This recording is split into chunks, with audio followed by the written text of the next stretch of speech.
Zita rangu ndinonzi Rumbidzai Wandegwaze. Sezvinotaurwa nemutungamiriri wenyika yedu, kunzi nyika inovakwa nevene vayo. Today we are here to experience one of the achievements of commitment to nation building. Nasi tiri pa Dongorembanda Primary School. This school was established since 2013 and it only had one school block to it. Today, the Honorable MP has managed to donate towards the building of another block for community development. Tiri pano pachikoro pano, tine vana 291 vanodzidza pachikoro pano, tine vana vanodzidzira panze, classrooms 5 evana anga achidzidzira panze. Sekurehwa kunoitwa nemutungamiriri wenyika kuti it is up to us to develop our country. The Honorable MP has come in to join up with the community to build another block. And as you can see behind me, this is the successful construction of the second block that we are hoping will help to house some of the school children that we have in this community in Dongorembanda. It has been heartbreaking to witness how the children were learning outside, having to see their books flying all over, even in this harsh, cold weather that we are experiencing. We would like to thank His Excellency, Dr. E.D. Mnangagwa, for actually introducing policies that encourage community development and that ensure that leadership and people-to-people interactions are done for the benefit of the people. We hope to see more development in our country as we move towards Vision 2030. Looking for professional home care support for your loved ones? At Shortring Arms Community Care, we provide compassionate care for the elderly, people living with disabilities, and those needing mental health support. Our services include home care, live-in care, hospital assistance, respite care, medication management, and life skills development. We also offer an alcohol and drug rehabilitation facility, helping you live independently with dignity and confidence. Visit us at Falcon Estate, Teen World Harare, or call us or visit our website on the information displayed. Sheltering Arms Community Care, fostering independence, improving lives.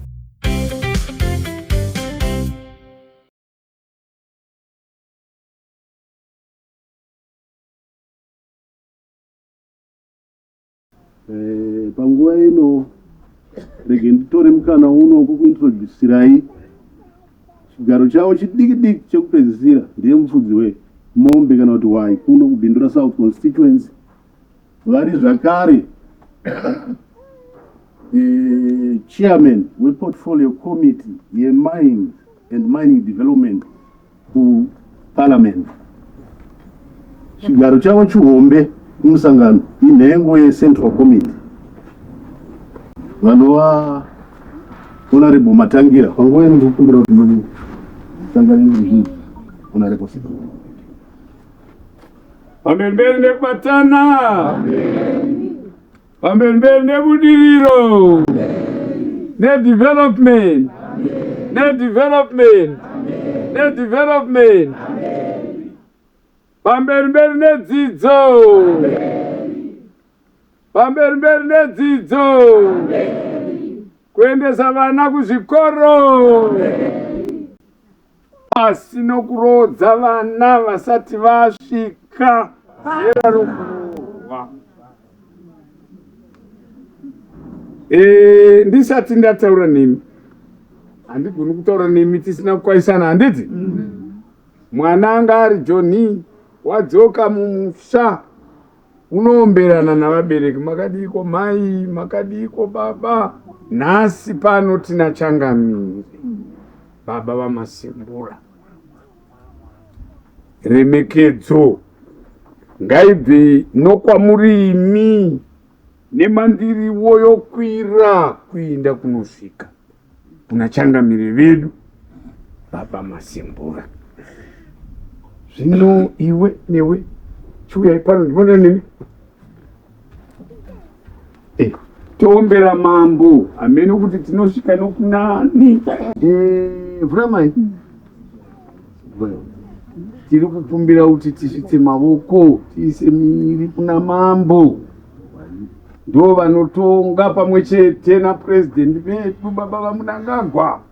Ndo vanga vakatoregwa nyika mukebhi 3 murukunzi. madzishe ngaabatewo zvenyika yavo politics. Vanogonzi ngavaregere kuwana bato ravanotsigira sei ivo vachipinda muballot somunhu wese. Pati yavanonoisira ekesi pakebhikirika yongoita endungira mumwoyo rwendo rwembwa mambo masembura pasi chigare kusvika nhasi varimo muZANU PF, vanga varimo muZANU PF ndichiri kuyoka 2008. Mambo masembura ndiye mambo wakaita mbiri yokutsigira ZANU PF nanhasi varimo. Tiri kuda kuisa maoko vamai kuna changamire vedu. Zugurwa vainzwa nyaya iyi kuda kuisa maoko kuna changamire asi ngaauye zvawo moyo pasi ndepenyu moyo iyo. Imi makatsigira KEB3 mukatipa vanhu vanhu vakataura zvamaita imi kuti tsigirai KEB3 ndo inotipa development. Onai nhasi tadzoka moyo, development tauya nayo ndeyenyu imi nababa Mnangagwa nenyika yose yakatofamba imi makazitenda muno denga rakabvuma napasi.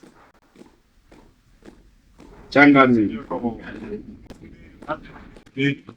izvototori veshure makapedza kare.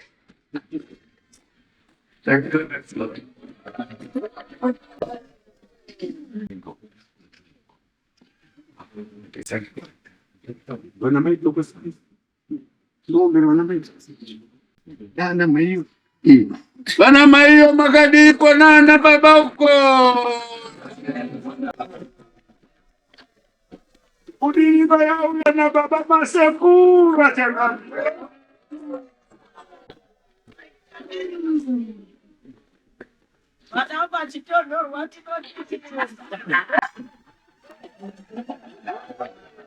Thank you very much, Icho. Moroi mese. Bagadi.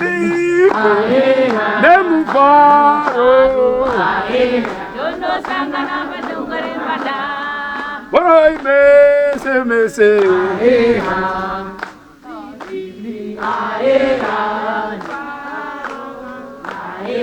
Dono sangana badungare bada. Pasine mandu. Thank you so much.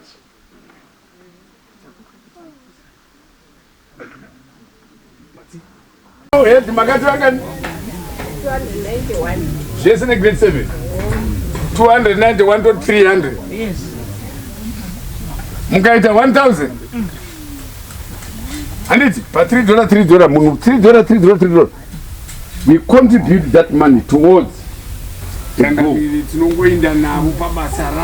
tikati marata $1,000 $10 tiniti mangani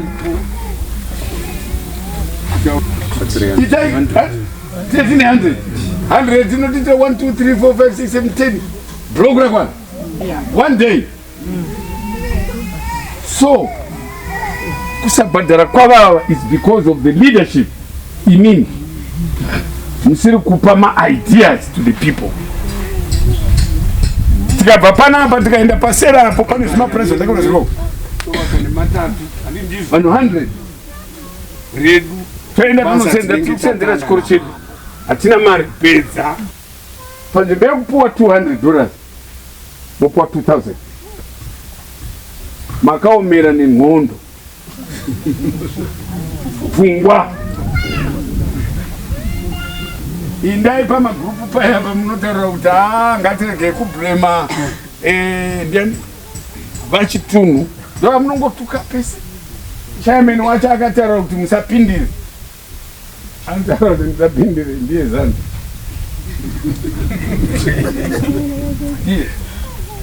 Development inopuwa plus kuna baba vamunangagwa the president of the state, the republic. Plus inoenda kuti zvakare kuna first secretary weZANU-PF baba vamunangagwa. Rwirai izvozvo kumuruka kumutungamiriri wenyika. Mombosiya zvama-election zviya izvi, siyai. Toita development. Aendai munogara pasi. Iwewe newe kuti ndinogara pasi. Senza nekomiti. Takasenza tese Leonard. Hatichaiti zvekuhondo zviya takapedza. Unoona kutotanga kuti mapesi ukachipura kuti. I know. Takamire munhu uyu musenzisi. Aiwa iwewe idawo. Ndinovada bana vandide hatikati. Haikona kungodiwa iwe usingadi vanhu. Pamberi kubatana. Ndekubatana. Nyika. Nyika. Pasine mhandu. Zvakanaka tirega ituye kudingindira rataunganira nhasi. Dingindira rataunganira nhasi. Inini semwana. Zvemubhaibheri zviya baba vakauya kuvana vavo vairi. Vakati John, ndoda kuti uinde kwakati. Unondiitira zvakati. John akati baba ini nhasi. Ndine basa. Handisi kukwanisa kuenda ikoko. Vakati zvakanaka. Ndinoenda kuna Peter. Peter, mukoma wako John ndamutaurira kuti aenda anoti zvakati ati ane rimwe basa rainaro. Iwewe chimhanya unondiitira izvozvo. No problem mudara. Ndinomhanya ndinoenda. Ndizvo. Aramba kuenda ndiani? Wabvuma kuenda ndiani? Alright, mati aramba kuenda ndi John ka? Pamusi kubara sanyoresa kama test. Ndosaka ndandabvunza kudai vana vauya ndo vaizokona. John waramba kuenda, Peter abvuma. But vazosara John na Peter. Peter nomana mdara anorwara, mdara anga ndinoenda kwese kwaini handiende. But wabvuma kai. Maizanzikweni. John akati manje zvinofamba sei? Regai ndiende hangu handiti? Fine. Mubvunzo woti akanatsa ndiani? Wakaramba kutumwa akazviwa. Neakabvuma kutumwa akazoregera.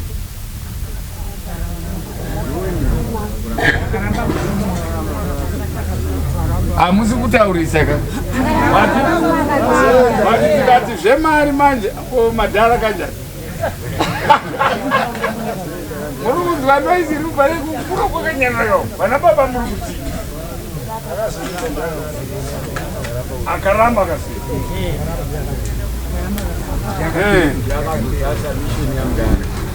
Zvinochichenjerai isisu vana veZANU-PF. Pata hazvinei. Nokuti cancel tisu. Pamwe hamuna kuteerawo mutero uya weroyalty. Makatera here? Terai. Kana matera mutero iwoyo. Ndobasa rako iyi, development. Nokuti mukanatsira ruzhinji urwu patinoenda kuma-election 2030. Munhu wese anovhotera baba vamunangagwa. Munhu wese anovhotera ZANU-PF. Basa ratiri kuita iri handire kuinda mbiri inini. Torai matangira mukande mugwenzi. Muchengete ZANU-PF. Mandibada? Nababa vamunangagwa zvinzingani? Nokuti ini I can be replaced by anyone else. But ZANU-PF cannot be replaced by any other party. Amen. Anybody? Vamunangagwa can never be replaced by anyone else. Ndosaka takati development ngaichibva pa 5 years iinde pa 7 years. First 2 years ndedze 5. Saka takati cap 3. Chega itite development imombosiya zviya zvamamuchita. Unoda kuita MP, unoda kuita ukanzera, moyo haagoni, matangira wakadya mari yeCDF iyi haisi yeCDF. Iyi ndechikomborero chandatopiwa wenini nababa vamasembura unzi semwana wangu. Uyai tibatane, uyai tidanane, uyai tidevelope nzvimbo yedu. Hakuna munhu achauya kuzodevelopa imimi nze kwenyu imimi. Ani ndizvo. Tanga tiri paNDS 1. Takaita zvatakaita vana moyo. Ndimi muri council. We are coming. We have got researchers. They will interview you today. Takaitei kubva pamapinda emi 2023 kwakaitwei before iwe usati wapinda. Chii chaitwa iye zvino tichinda mberi chakanangana newe dunga munhu necouncil, because you represent us kucouncil, including myself. Ane ndizvo tochizvitora todzoka nazvo kuvanhu. Muri kudei otaura kuti tinoda chikoro. Kativakike chikoro. Mvura tinayo here? Mvura hapana. Ane ndizvo toitei kuti tiwane mari. Musarambe makagara. Shandai. Nyika yamasembura inozibwa inokuwanikwa kwemvura. Mvura iri muno. Musaite kugeza. Diridzai magarden. Kana mati hamuna mbeu, motitaurira kuti munoda mbeu dzipi. Tonokukumbirai kuna baba Munangagwa kuti pambeu toya nadzo. Andi ndizvo. Takamboya paya nezvihuku zvatakauya nazvo zviya. Vachiri nawo magroups iwayo ehuku ndivanaani hapasina. Aripi. Alright. Vanawo vacho pane vari panapa muchataurana navo tapedza. Vane huku bhadharai mari yeschool fees because makatanga pamakatangira. Munodai kupirai huku kuti muite sei? Munotsasvina mazai. Bhadharai vana vechikoro. Ndimakazvarasi. Vangu ini vandakazvarira ini ndakatopedza kudharira handichaendesi kuchikoro handesi. Kana manje kunonzi nini wemutupo wamoyo zvekuno handichakwanisa kuroora. Ndotoenda kumatimana. Handi ndizvo. So ngatibhadharirei vana vechikoro. Ngatiitei zvinhu zvedu. Pano changamire. Ndakasangana netuvana tudiki.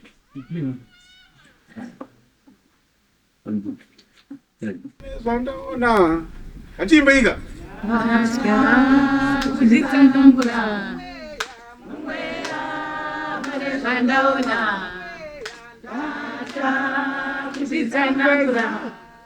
Hallelujah. Amen. Munhu waMwari. Tiri muno mubhindura. Paka tasvika mubhindura South Constituency. Particularly mudunhu raChief Masembura. Pane zvandaona inini. Vakomana. Ndizvitaure here. Ndaratidzwa. Mwanakomana. Ane zita. Rekuti Taliban. Munomuziva. Rasta. Ndimusumudze. Amunyari naye. Akomana. Mese makagara apa. Nana baba. Ana mai. Aripo here anonzi Taliban. Kana aripo. Ngasimuke.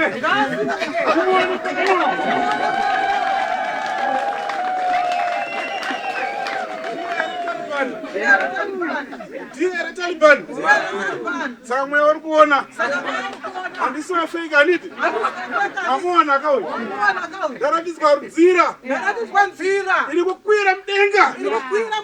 Yakachena. Asi payatangira. Pakanyorwa 1963. Ndobva panyorwa nZANU-PF. Ndiye here uyu. Chari kufamba nzira here uyu. Afamba nenzira iyoyo. Kubva kumanhenga. ndichikwira kudongore mbada. Ndichikwira dongore mbada. Ndo ndasvika pano. Ndasvika pano. Ndo ndaona Taliban. Ndaona Taliban. Pasaidi pake. Pasaidi pake. Ndaona pane jinda. Ndaona pane jinda. Wombera ngariripo. Wombera ngariripo. Rakarapoteredzwa nechivanhu. Rakarapoteredzwa nechivanhu. Ndati Mwari ndinatidzei munhu uyu. Ndati Mwari ndinatidzei munhu uyu. Ndinatidzei munhu uyu. Ndinatidzei munhu uyu.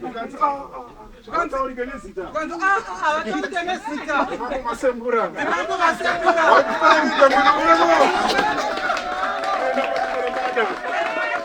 Nasi ndo patiri. Nasi ndo patiri. Natenda zvangu.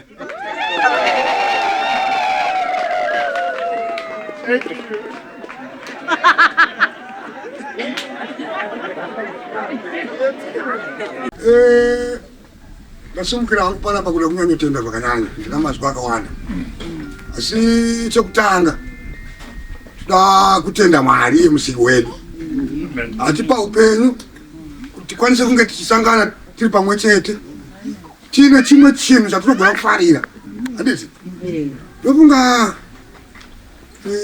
musandaenda kure kuva kuti nditende utungamiri huri pano kubva kuna Mwari midzimu yose inotichengetedza madzibaba akatibereka vana amai vakasunga mbereko kuda kuti tivatende tikotenda kune vakazvipira kushandira nyika kuti tigove nerunyararo rwatinaro nhasi varume nemadzimai vakazvipira vakadeurira ropa ravo pasi vakazvipira kuzvipira mweya yavo kuti iparare nokuda kwokuti isu tive nerusununguko nhasi tofanira kuti tivaomberere maoko vanhu ivavo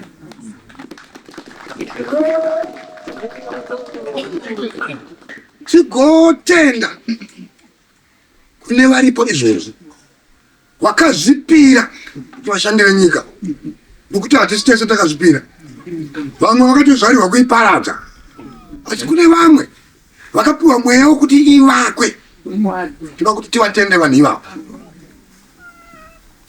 ndigotenda vakazvipira kuti isisu vana vedu vacharamba vari kuchikoro chatakazvipira ndo pachikoro murikona mune imwe nyaya iri kundirwadza ndinoda kuti ndiitaure sandaenda kure pari zvinhu zvevabereki vari kubvisa vana pazvikoro vachivaendesa kunodzidzisa musango vana vari kudzidzira musango izvezvi vamwe vari kudzidzira chikoro chakanzi hari yemadzisa wine kwamadziro hatisi kuzvionere muno vanhu ivavo ndo vari kutadzisa chikoro kuenda kumberi nokuti vatiri kuti vabereki bhadharei vana vechikoro vadongore mbanda yarikutaura kuti wangu vanodzidza kulasti wangu vanodzidza ku10 handitika ukatarisa vanhu ivavo handiti koma akabva kupi mwana wani muno amuzive oraiti mari iri kubhadharwa uko nemari iri kubhadharwa panapa ikawanda ndeipi handitika kunikoko kuda transport mwana ari kukwira every day handitika but panapa panoita mari panapa zvikupi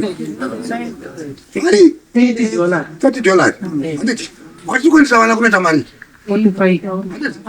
uraya vana vamwe vana tiri kuvatakura kuma8 manhero achinga ari kubva kuchikoro handitika vamwe tiri kuvatakura kuma11 dzemakuseni achiti ari kuenda kuchikoro ari kunodzidza nguva handiti asi abva panapa anyanyeredza chikoro handiti kupandukira nyika kupandukira hurumende kuri kuitwa ikoko nekuti ukaona wabva panapa tiri kuti ngativake tive nechikoro chedu iwe uda kuti mwana wako aende kupuraivheti musango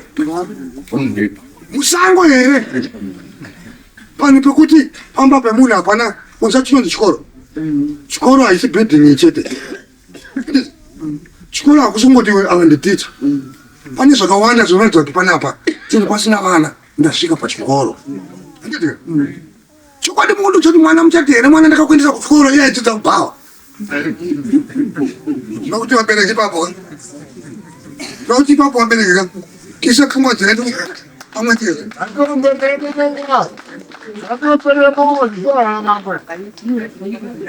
uri kuona neuwandu hwedu isi sinaindo vana vedu ravabhadharira panapa mari iri kutaurwa vati $20 $30 handiti tikaibhadhara handiti neuwandu hwevana vedu muntu chachikoro chiramba chiri mashure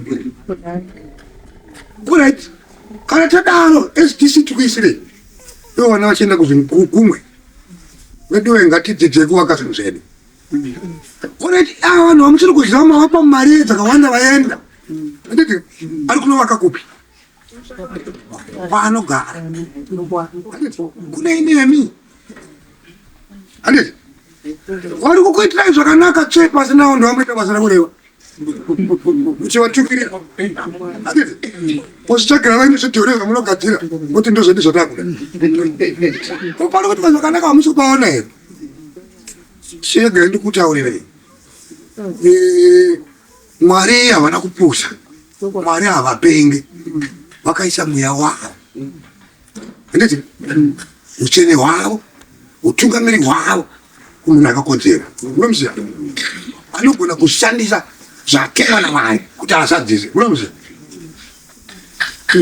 vana baba vakuru vakatumwa vane vision vision nechona tototi vane muono uri kumberi handiti isu vamwe tofamba takadai handiti okupedzisira kuita sekutumira asi tachitumirwa mutumwa ari kutarisira kumberi pana akambonzwa nezvababa munangako pana akambonzwa wakanzwa zvinhu zvidi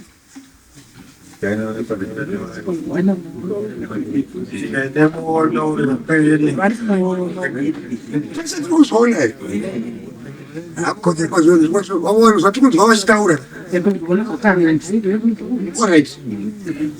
kana kutarisa panapa panguva yatini zvingani zvatiri kuona zviri kubudirira ndeipi imwe hurumende kana ndeipi imwe pati yakauya ikamira ikati panapa ndichakuitirai zvakati ndiani akambouya kana kuti imwe pati yamunoti inoita zvakanaka yamukaona ichiita zvakanaka ine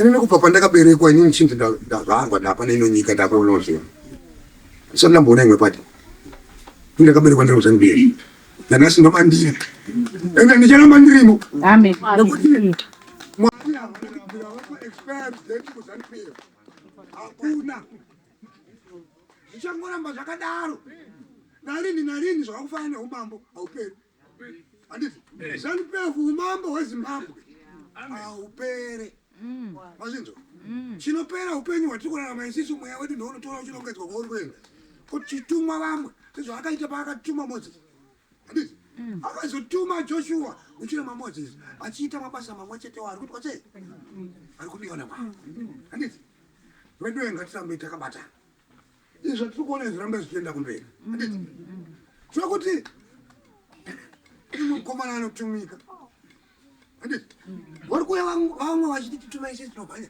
titumai isi tinomhanya isi asisatambaona vachimhanya ngatiteerei wataona ari kuita sei ari kumhanya nekuti ndowatiri kuita ndovatiri kuziva handiti asi inini zvese izvi zvakuti tizvitende handiti pane pamwe panhu pasara handiti pane pamwe panhu pasara handiti ndofunga vafamba mudzinzira umo vanzwa kule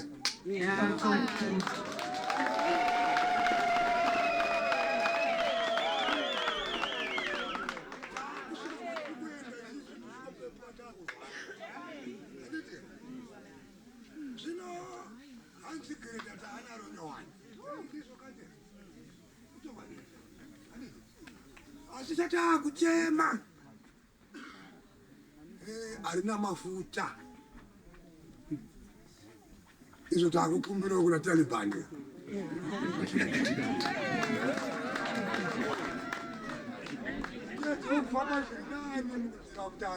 mafuta ndakapedza kare Changamire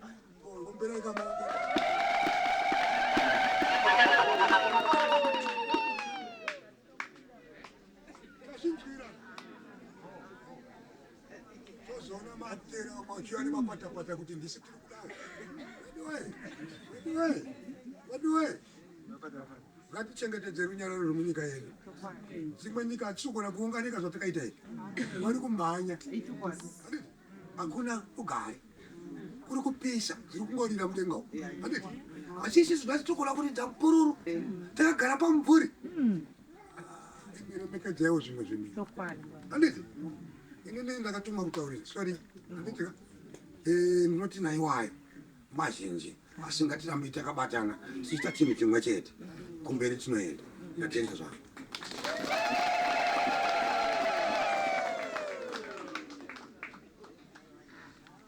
Sezvinotaurwa nemutungamiriri wenyika yedu, kunzi nyika inovakwa nevene vayo. Today we are here to experience one of the achievements of commitment to nation building. Nasi tiri paDongorembanda Primary School. This school was established since 2013 and it only had one school block to it. Today, the Honorable MP has managed to donate towards the building of another block for community development. Tiri pano pachikoro pano, tine vana 291 vanodzidza pachikoro pano, tiine vana vanodzidzira panze, classrooms 5 evana anga achidzidzira panze. Sekurehwa kunoitwa nemutungamiriri wenyika kuti it is up to us to develop our country. The Honorable MP has come in to join up with the community to build another block, and as you can see behind me, this is the successful construction of the second block that we are hoping will help to house some of the school children that we have in this community in Dongorembanda. It has been heartbreaking to witness how the children were learning outside, having to see their books flying all over, even in this harsh, cold weather that we are experiencing. We would like to thank His Excellency, Dr. E.D. Mnangagwa, for actually introducing policies that encourage community development and that ensure that leadership and people-to-people interactions are done for the benefit of the people. We hope to see more development in our country as we move towards Vision 2030.